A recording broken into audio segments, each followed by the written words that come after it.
Terve! Kurkataanpa yrityksesi lähitulevaisuuteen, jonka polun alkupää on tässä. Tallennetaan kuitenkin ensin 10 tänne asiointitilillesi. Näin ikään. Itella-verkosto on uudenlainen verkkopalvelu.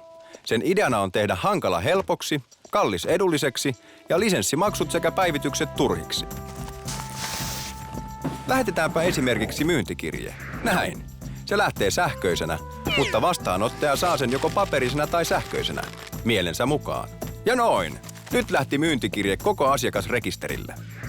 Saatiin tilaus. Lähetetään siis paketti. Näin hoituu sen maksu. Ja printeristäsi tulee pakettikortti. Sitten klikkaat paikalle noudon tai tuot itse paketin jonon ohi omalle tiskillesi postiin. Lähetysten seurannasta näet, missä pakettisi kulkee. Ja tuosta lasku perään. Joko verkkolaskuna tai paperisena.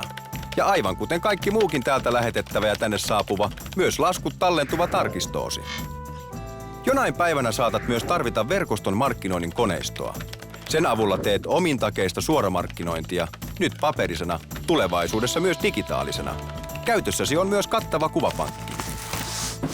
Tämä kaikki on nyt heti käytettävissäsi. Tulevaisuudessa verkostosta kasvaa yritysten yhteinen toimintaympäristö, joka yhdistää toisinsa yritykset ja viranomaiset, tieto- ja tuotevirrat, ostajat ja myyjät sekä maksamisen ja toimittamisen. Mitä jos testaisit palvelua itse? Koska Itella-verkosto ei ole ladattava ohjelmisto, saat sen kätevästi käyttöösi nyt heti. Sitten ei muuta kuin kokeilemaan osoitteessa itella.fi/verkosto. Kiitos kun kuuntelit.